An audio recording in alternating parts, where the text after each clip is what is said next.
We want justice. We want justice. We want Hinduthane.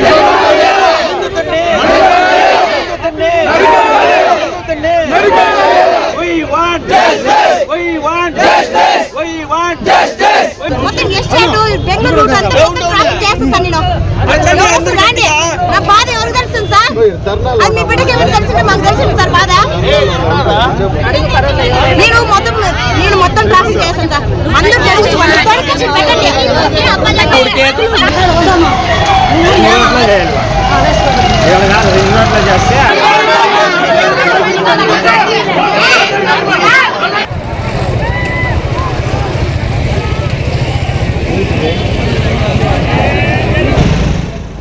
Right, మనం చూసాం ఇటు స్థానికులు, బంధువులు, స్థానికులు ఎవరైతే ఉన్నారో వాళ్ళందరూ కూడా వీ వాంట్ జస్టిస్ అంటూ నినాదాలు చేశారు. ఖచ్చితంగా న్యాయం చేయాలి, మాకు న్యాయం జరగాలి, అతన్ని ఎన్కౌంటర్ చేయాలి, మాకు అప్పచెప్పండి లేకపోతే అంటూ వాళ్ళు చెప్పుకొచ్చే ప్రయత్నం చేశారు. ఇటు మనం ఒక్కసారి ఆ పాపకు సంబంధించిన అంత్యక్రియలకు సంబంధించిన విజువల్స్ని చూస్తున్నాం. వాళ్ళ ఊరు, వాళ్ళ స్వగ్రామంకు సంబంధించిన విజువల్స్ని కూడా మనం చూస్తున్నాం. అక్కడికి భారీ ఎత్తున ప్రజలు కూడా చేరుకున్నారు, స్థానికులందరూ కూడా చేరుకున్నారు. విషాదంలో ఊరంతా విషాదంలో మునిగిపోయింది. అలాంటి సంఘటన ఒక్కసారిగా ఇటు రాష్ట్రాన్నే కదిలించేలాంటి సంఘటన చెప్పుకోవచ్చు. దీనిపైన హోమ్ మినిస్టర్ స్పందించారు, స్థానికంగా ఉన్న లీడర్లు స్పందించారు, అందరూ అక్కడికి చేరుకున్నారు. మనం చూడొచ్చు ఇటు బాధితులను కూడా, ఇటు ఫ్యామిలీని కూడా ఓదార్చే ప్రయత్నం చేస్తున్నారు. వాళ్ళందరూ కూడా మాట్లాడి ఓదార్చే ప్రయత్నం చేస్తున్నారు. న్యాయం జరిగింది.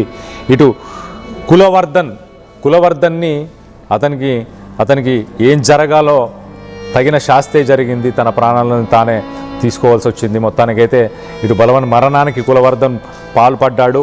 మొత్తానికైతే మంచే జరిగింది. ఇటు పాప చనిపోవడం, పాప అంత్యక్రియలు జరిగే లోపు అంటే 24 గంటల లోపనే జరగాల్సిన మంచి జరిగింది అంటూ ఇటు స్థానికులు కూడా, ఇటు తల్లిదండ్రులు కూడా చెప్పే ప్రయత్నం చేస్తున్నారు. మన విజువల్స్లో చూడవచ్చు. సో మొత్తం మీద అరేంజ్మెంట్స్ అన్నీ చూసుకుంటున్నట్టున్నారు.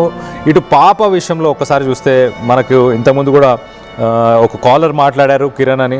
ఆయన ఏం చెప్తున్నారు, ఇటు పేరెంట్స్ కొంత సేఫ్టీ సెక్యూరిటీ పరంగా చూసుకోవాలి. పరిసర ప్రాంతాల్లో ఎలాంటి వ్యక్తులు ఉన్నారు కాబట్టి, అంటే ఇటు గంజాయి మత్తులో తిరిగే వ్యక్తులు కానీ, మద్యం తాగి ఇట్లా మిస్బిహేవ్ చేసిన వ్యక్తులు ఉన్నప్పుడు కొంచెం జాగ్రత్త వహించాలి. పేరెంట్స్ కూడా వాళ్ళు ఫోన్స్ ఇచ్చేసి పక్కకు వెళ్ళిపోయి తమ పనిలో నిమగ్నమై ఉండడం కూడా సరైనది కాదు అంటూ కూడా ఇటు చెప్పుకొచ్చే ప్రయత్నం చేశారు కిరణ్ గారు. అలాగే ఎట్ ద సేమ్ టైం ప్రభుత్వాలు కూడా కొంత ఎడ్యుకేషన్ సిస్టంలో కూడా మార్పులు చేర్పులు చేసుకురావాలి. అలాగే ఇలాంటి సంఘటనలు పాల్పడకుండా ఏవైతే ఈ మధ్యకాలంలో మనం సోషల్ మీడియాలో కావచ్చు, ఇటు వెబ్సైట్స్ పరంగా కావచ్చు, కొంత కంటెంట్ యాక్సెస్, ఇన్ఫర్మేషన్ యాక్సెస్, కొంత కంటెంట్ యాక్సెస్ అనేది అందరికీ అందుబాటులో ఉండడం వల్ల కూడా కొంత ప్రేరేపించే అవకాశాలు కూడా ఉన్నట్టు కూడా తెలుస్తున్నాయి. వీటిపైన కూడా ప్రభుత్వాలు కొంత పాలసీ మేకింగ్ చేంజెస్ కూడా తీసుకురావాలి. ఖచ్చితంగా వీటిపైన కూడా బ్యాన్ తీసుకొచ్చే ప్రయత్నం కూడా చేయాలి అంటూ ఇటు మనతో మాట్లాడిన కాలర్ కిరణ్ గారు కూడా చెప్పుకొచ్చే ప్రయత్నం చేశారు. సో మొత్తం మీద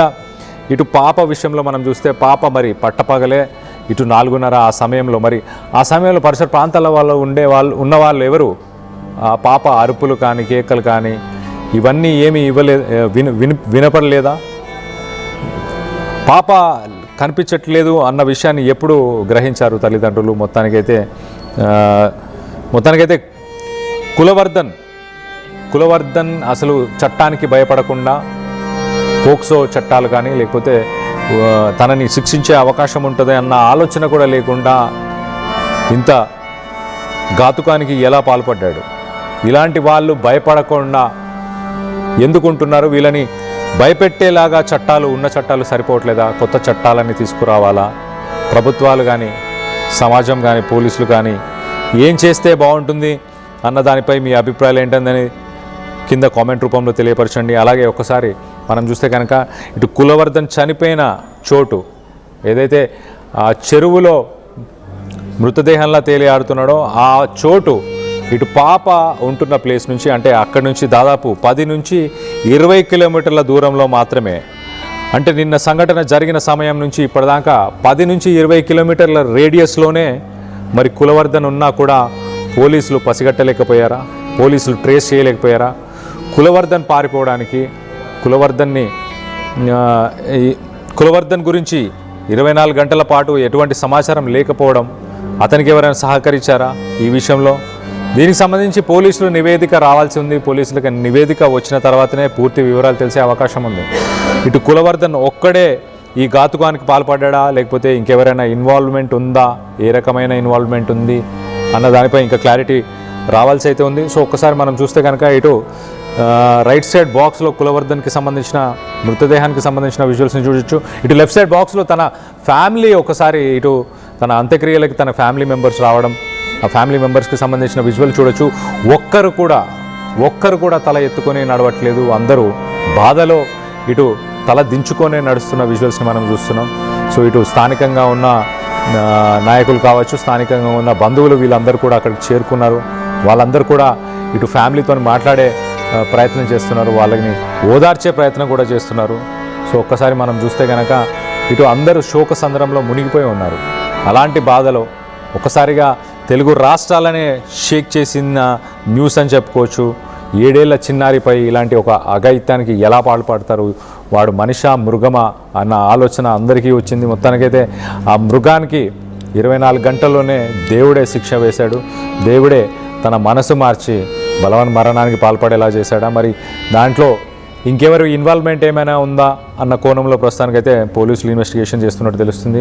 మనం అంత్యక్రియలకు సంబంధించిన ఆ విజువల్స్ని అయితే చూస్తున్నాం. ప్రస్తుతానికి అక్కడికి భారీ సంఖ్యలో ఇటు ప్రజలు, స్థానికులు, గ్రామస్తులు వీళ్ళందరూ కూడా చేరుకున్నారు.